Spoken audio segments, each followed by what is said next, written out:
Wow! So, there is a monumental failure on the part of Marcos government sapagkat ang kanilang nakikita ngayon, akala nila ay pwede na magbigay ka lang ng pera at pwede na po magkaroon ka ng mga propaganda, okay na ang iyong defense and security systems program by former President Rodrigo Duterte. No, yun po ang inyong pinagkakaabalahan, ang maruming laro sa politika to the point na na-obsess na sila Marcos at Romualdez kung papaano nila dudurugin si Pangulong Rodrigo Duterte at mga kasamahan nito at pati ng kanyang anak na si Vice President Sara Duterte. Natatawa ko kay Gibo Teodoro. Mantakin mo ang kanyang coordination, nalulunod na sa pagbabaha ang ating bayan, and yet yun lang ang kayang gawin ng gobyerno ni Marcos at ni Gibo Teodoro. Hindi pa kayang gawin na magkaroon ng alternative na mga measures na hindi na po muna maninirahan sa mga low-lying areas ang mga kababayan natin upang sila po ay hindi na maabutan muli ng mga pangyayari ng pagguho ng lupa, pagbabaha at iba pang panig ng mga gamit para ayusin po ang programa sa pagharap sa mga paghamon ng krisis ng buhay na ito.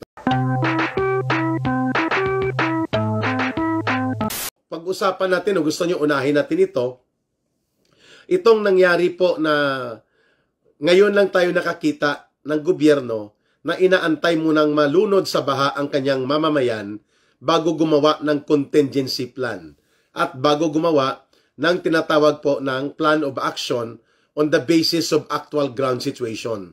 No? At ito po ay sa naging pahayag ni Defense Secretary the Malta citizen na sabi niya give up na daw niya noong 2021 pero lumalabas na mukhang questionably ang kanyang pagkatao kung siya ba ay nanatili pa rin na mayroong Maltese citizenship mula sa bansang Malta at nasaan na ang kanyang golden passport na nagkakahalaga ng between 40 million pesos to 60 million pesos. Sinabi po ni Ginoong Gibo Teodoro na kailangan po na mag-coordinate ngayon na tuloy-tuloy na ang pag-ulan, may mga bumabaha na lugar sa paligid ng Pilipinas, kailangan daw po mag-coordinate na sa mga EDCA sites yung mga presensya ng mga assets o mga ari-ariang ginagamit sa pagdideploy ng military personnel and military joint exercises program ng Estados Unidos. Akala ba namin ang koordinasyon ay ginagawa yan bago mangyari ang sakuna, bago dumating ang krisis at ang problema. Ngayon, ang sagot niya, ang kanyang panawagan ni Ginoong the Maltese man, no, the man from Malta. Ayan tuloy, nabansagan ito si Gibo Teodoro, the man from Malta with the golden passport, ay sabi niya nagtuloy-tuloy na po ang pag-ulan, mga kababayan. Dahil sa tuloy-tuloy na pag-ulan, inaasahan natin ang mga pagguho at pagbaha sa maraming bahagi ng ating bansa. Kaya marapat na magkaroon po ng koordinasyon para magamit naman natin ang mga advancing teknolohiya at mga kagamitan ng Estados Unidos na nakalagak sa ating mga EDCA sites. Yung EDCA sites po ay nasa area mismo yan ng military or AFP command area, mga kababayan. So, ang sabi ni the man from Malta with the golden passport, Gibo Teodoro, na kailangan na nating magresponde sapagkat tuloy-tuloy na mga halos isang linggo na ang pag-uulan at marami na po ang mga binaha at may mga naanod na mga bahay, mga ilang kababayan natin. Ngayon pa lang po siya mag-coordinate. Paano kaya naging Defense Secretary ni Marcos? Ito si man from Malta. Nandyan na ang pagbuhos ng malakas na ulan. Projected na po ito nung nakaraang linggo pa nang sabi ng Pag-asa na buong linggo halos na papasok ay makakaranas ng tuloy-tuloy na mga pag-ulan na magdudulot ng pagbaha at pagguho ng lupa. O alam na pala ito dapat alam na rin ito ni man from Malta na may papasok na malaking mga pagbabanta sa seguridad ng ating bansa. Hindi po ang mga barko ng China. baha pa lang at ulan, hindi na kaya mag-coordinate ng gobyerno ni Marcos. Ano pa kaya kung makipagdigmaan tayo sa China? My goodness, mga kababayan. It shows and it is very clear on the actions na walang alam talaga ang gobyerno ni Marcos kung paano harapin, paano pangibabawan at paano panghawakan ang krisis na dumarating sa kanyang mamamayan. Nandyan na ang dilubyo, nandyan na ang baha, nandyan na po ang mga pagkawasak ng ari-arian, may sunod-sunod na mga mudslides, landslide, at marami pong sinalanta o inabot po ng mga pagbabaha na ito. Saka palang naisipan ni Marcos Jr. sa pamamagitan ng kanyang Defense Secretary, the man from Malta with the golden passport, Gibo Teodoro, na mag-coordinate sa mga in charge, sa mga EDCA sites daw sa ating bansa upang ang mga equipment ng US Armed Forces ay maipa-deploy papunta sa rescue and humanitarian operations. Wow, ang galing. Inantay mo nang dumating ang baha at kapag nandyan na ang baha, ang ultimong solusyon ay magtapon ng salbabida. Pray and you will survive, and cling to salbabida, and the rest will be okay. Yun pala ang plano nila sa tuwing magkakaroon ng pagbabaha, pagguho ng mga lupa, pagkawasak ng mga kalsada, at paglubha at paglalim po ng epekto ng baha sa mga pananim at kabuhayan ng taong bayan. Ang solusyon nila, salbabida. Ang malala, sabi ni Gibo Teodoro, ang Defense Secretary ni Marcos, na mag-coordinate muna tayo sa mga camp or site coordinator ng EDCA. Ang mga EDCA na ito, kung hindi man sa loob ng kampo ng ating Armed Forces of the Philippines, nasa gilid po ng mga kampo nila ito. Malapit lang kung saan sila strategically nakaposisyon. E di, pwede talaga pala nag-coordinate bago pa malunod sa baha ang taong bayan. Pwede. O bakit ang inyong tinitingnan palagi kung papaano nyo durugin, papaano nyo supilin ang umuusbong na Democratic Opposition Movement ng mga Pilipino as inspired by former President Rodrigo Duterte.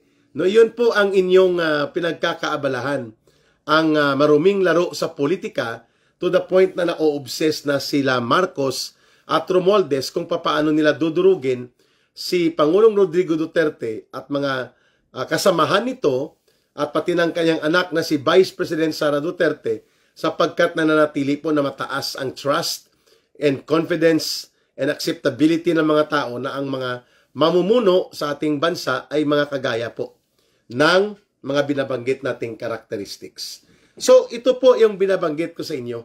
Dumating na po ang pagbabaha, dumating na po ang pagkalunod ng mga taong bayan, saka pala magko-coordinate pala si Gibo Teodoro, hindi lamang bilang National Defense Secretary, kundi bilang chairperson din po ng National Disaster Risk Management Program ng gobyerno, yung NDRRMO, at ganun din po sa iba pang mga organisasyon, mga kababayan.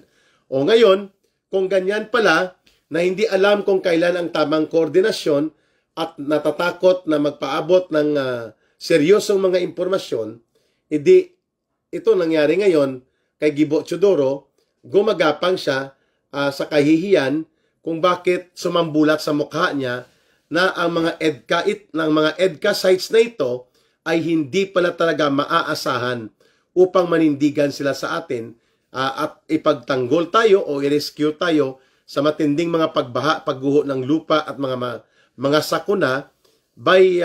Ito pala ang ginagamit ngayon ng EDCA ay hindi naman pala siya para sa pagtatanggol ng ating bayan, kundi sa pagtatanggol po ng ilang interes ng mga politiko. Wow!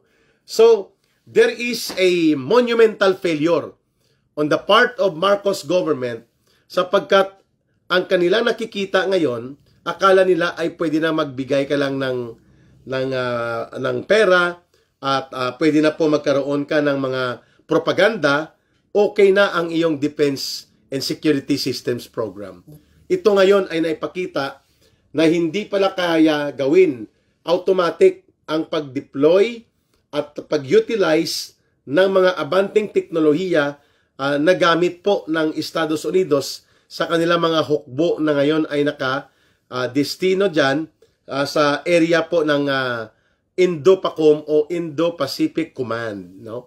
At iba pa pong mga EDCA areas ng Pilipinas na nilalagyan po nila ngayon ng ganyang mga forward deployment na mga supply. Ayan.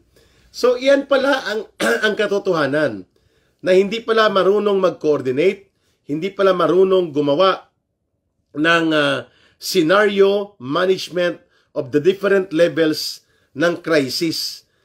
Kung titingnan natin, ngayon palang magko-coordinate sila Marcos Jr. through kay Gibo Teodoro sa kanilang mga gagawin kung paano maaampat at matutulungan ang mga mamamayang Pilipino na ginugupo at nilalamo na po ngayon ng kaliwat ka ng mga disaster na nanggagaling po mismo sa mga opisyal ng gobyerno ni Marcos.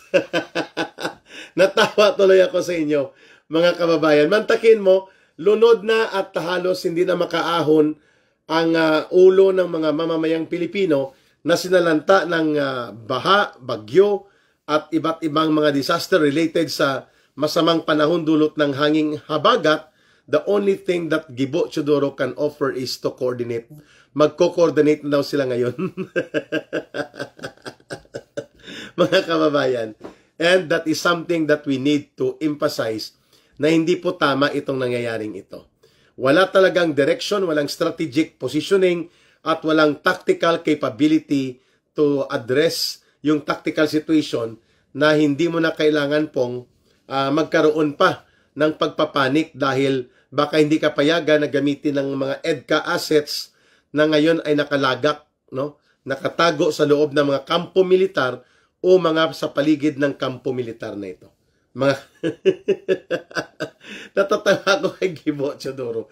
Mantakin mo ang kanyang coordination, nalulunod na sa pagbabaha ang ating bayan, and yet yun lang ang kayang gawin ng gobyerno ni Marcos at ni Gibo Teodoro. Hindi pa kayang gawin na magkaroon ng alternative na mga measures na hindi na po muna maninirahan sa mga low-lying areas ang mga kababayan natin upang sila po ay hindi na maabutan muli ng mga pangyayari ng pagguho ng lupa, pagbabaha, at iba pang panig ng mga gamit para ayusin po ang programa sa pagharap sa mga paghamon ng krisis ng buhay na ito. Yan, mga kababayan, natatawa ang buong mundo sapagkat itong si Man from Malta ay hindi alam ano ang ibig sabihin ng coordination on the basis of preemptive. Preemptive perception, preemptive positioning, and preemptive execution of plans and programs para masawata po ang kalagayan na naghahari-harian ang itong mga buayang politikong ito, pero wala naman palang makakayang gawin upang ipagtanggol ang kabutihan ng mga mamamayang Pilipino. At mayroon pa pong pag-usapan din natin yan, hindi natin tatantanan dito, si Man from Malta, na sayang po yung 100 billion pesos na dapat po ay yun ang pang-modernization program ng ating Armed Forces of the Philippines. Subalit yan po ay hindi ibinigay sa loob ng budget ng General Appropriations Act of 2025. Kaya napakadelikado po para sa mga mamamayan na hindi natin nakikilala sino at ano ang style ng mga kalaban. That even ang pagkakaroon po ng ganitong mga talakayan ay natatakot silang mabubunyag sa taong bayan ang iba pang mga kabulastugan na ginagawa nila in the guise na sila po ay tumutulong sa humanitarian services. Yun pala, kinukulimbat na rin nila ang pundo ng bayan at kasama sila dito sa kay Lula Laila de Lima at even po dito kina Franz Castro, kina Hontiveros na nananawagan po na convict Sara Duterte, convict. Pero ang nagrarally ay mga wala pang 100 as if ang panawagan nila sa kanilang sarili, sila po ang tinatawag na tagapagsalba ng taong bayan. Natatawa mga mamamayan, mga kababayan, sapagkat hindi nila alam, no, nitong mga grupong ito ng CPP, NPA, NDF na wala na po ang mga diskarte ni Marcos diyan, lantaran na talagang ibinulgar na kasabwat niya ang CPP, NPA, NDF through his cousin Martin Romualdez at upang ilagak po ang ano pa mang mga diskarte nila upang kanila pong mapatawan ng mga hakbang na ang taong bayan po ay maiipit nila samantalang nagbibenepisyo sila sa krisis na ito.